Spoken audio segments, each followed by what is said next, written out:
Bonjour à tous, j'espère que vous allez bien. Bienvenue dans ce LNDJ. Comme tous les jours, on fait un point sur les plans, sur les indices, avec une séance qui s'annonce calme puisqu'on n'a pas non plus grosse news. Hier, c'était assez calme. Aujourd'hui, ce sera pareil. C'est surtout demain, la grosse journée de la semaine, avec l'inflation américaine qui sera publiée vers 14h30. Donc voilà, attention. Aujourd'hui, une séance encore qui s'annonce un peu calme, même si hier, le Nasdaq a surperformé grâce à Tesla qui a pris 10%. On est sur le DAX en daily. Le DAX qui est toujours un peu lourd, mais qui est toujours au-dessus de sa zone 15 600 points. Donc zone support pour l'instant qui fait son job, qui tient, mais on voit qu'il a du mal à reprendre des couleurs. Il a tenté hier un joli rebond, mais on vient déjà de perdre toute la hausse d'hier. Et il est sous sa moyenne mobile 20. Donc on va dire lourd, mais au-dessus d'un support. En 4 heures, c'est intéressant, puisqu'on a tenté de repasser un flux haussier et on est repassé sous les moyennes mobiles. Il se rapproche du 61,8 de la dernière petite vague de hausse et on a toujours cette zone 15 600 à surveiller. Mon plan pour la journée. Donc on a deux zones qui sont intéressantes à surveiller. Donc une polarité qui est aussi un 61,8. C'est assez fou ce Fibo. Si je prends toute la baisse, hop, regardez. Le plus haut ici, c'est 61,8 de la baisse, donc qui était une belle zone de polarité. Je vous en ai parlé hier. C'était une zone que je voulais shorter, mais je n'avais pas de signal particulier. Et là, je vais surveiller deux choses. Dans une approche un petit peu plus safe, entre guillemets, forcément, c'est tellement un gros support en daily qu'on va surveiller la zone ici du plus bas précédent, qui est aussi le gros support 600, voir ce qui va se passer. Attention, il faut un très beau signal, voir ce qui va se passer sur la zone des 580. Petite zone en surveillance aussi, j'ai mis un attention, c'est justement l'ancien bad range. Donc rappelez-vous, on est resté longtemps dans ce range, faussement cassé par le bas. Et donc cette zone forcément mémoire 15 700 qui est aussi 61,8 du rebond d'hier, qui est aussi un petit FVG, donc qui est à surveiller. Ça ne veut pas dire que je vais l'attraper one shot, mais forcément si on a une petite bubule ou un petit signal ou une petite div là-dedans, c'est une zone qu'on surveille pour un achat un peu plus dangereux. Ok. S'il finit par casser le 61,8, mais il a une forte probabilité d'aller au 100%, donc on se contentera de surveiller les 580, 600. Du côté du Dow Jones, je vais vous présenter mon plan directement. Bon, vous avez vu, il est dans son canal haussier daily. Il bute encore sur les moyennes mobiles qui sont complètement plates, donc ce qui montre qu'il n'y a pas de tendance.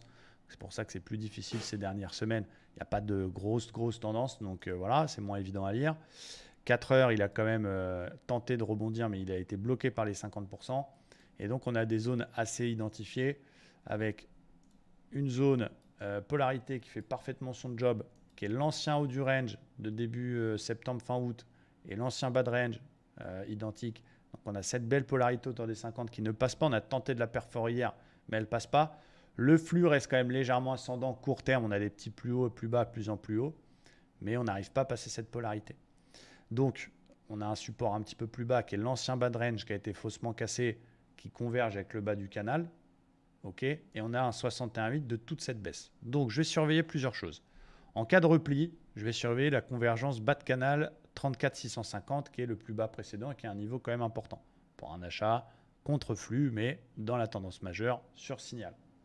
Si jamais ça repart à la hausse et qu'on pète le 61,8 de toute la baisse, eh bien pareil, on fera des achats jusqu'au 100%. Un peu plus dangereux, si on vient chercher un repli et on vient chercher cette zone ici, un des précédents plus bas, qui est aussi à peu près 61,8 du mouvement, qui est intéressant vers les 780 à surveiller. C'est plus dangereux, c'est moins une zone majeure, mais ça se surveille.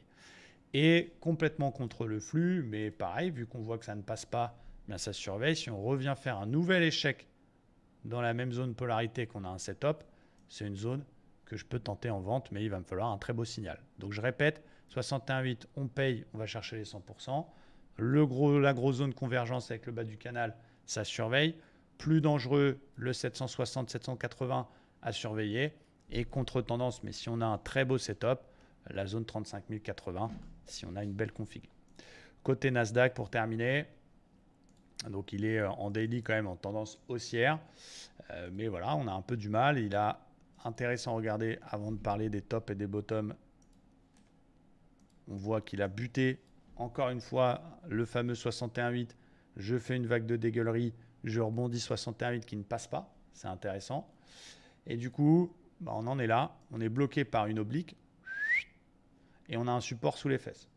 Donc, Si jamais finalement ça continue de monter, on corrige un peu en ce début de session, on va dire européenne, mais à l'ouverture US, ça casse les plus hauts d'hier. Donc on casse 61,8 et on casse les plus hauts d'hier et on casse l'oblique.